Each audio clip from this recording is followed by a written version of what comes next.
मला जर प्रोड्युसर व्हायचं असेल तर त्यांच्याकडे आणखीन काही टिप्स आहेत. तर त्या काय टिप्स आहेत त्या ऐकूया आणि आपल्या भागाला सुरुवात करूया. सर काय टिप्स आहेत? आधीच्या भागात आपण जशी चर्चा केली की प्रोड्युसर होण्यासाठी एक फायनान्स पाहिजे. राईट.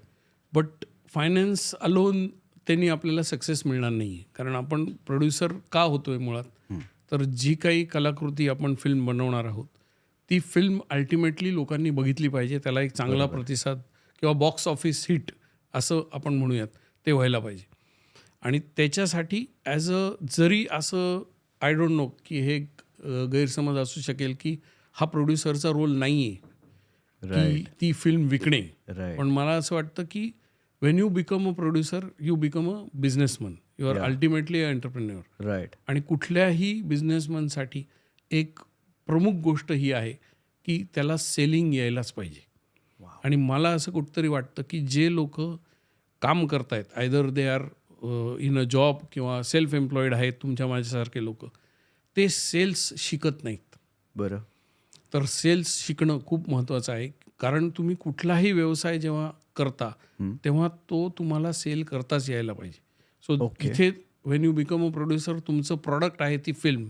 राईट. तर ती तुम्हाला सेल करता यायला पाहिजे. आणि त्याच्यासाठी वेगवेगळ्या गोष्टी कराव्या लागतील. पहिले स्वतःला तयार करायला लागेल की मला सेल्स यायला पाहिजेत. तुमचं नेटवर्किंग तयार पाहिजे जेणेकरून तुम्ही फिल्म बनवताय एवढं जरी लोकांना कळलं की दे शुड बी वॉन्टिंग की अरे फिल्म कधी बनवताय तुम्ही, मी विकत घ्यायला तयार आहे. अशी एक वातावरण निर्मिती आपल्याला करता यायला पाहिजे. त्यामुळे सगळ्या बिझनेसेसचा गाभा हा सेल्स असतो. वाव. आणि अनफॉर्च्युनेटली आपण सेल्स शिकत नाही. आपल्याला त्याची भीती वाटते. कुठेतरी आपल्याला असं वाटतं की रिजेक्शन होईल. आणि सेल्स शिकणं खूप महत्त्वाचं आहे. त्यामुळे if you are on a journey to become a producer, हे पण एन्श्युअर करा की तुमच्या सगळ्या या शेड्यूलमध्ये कुठेतरी तुम्ही काहीतरी विकताय.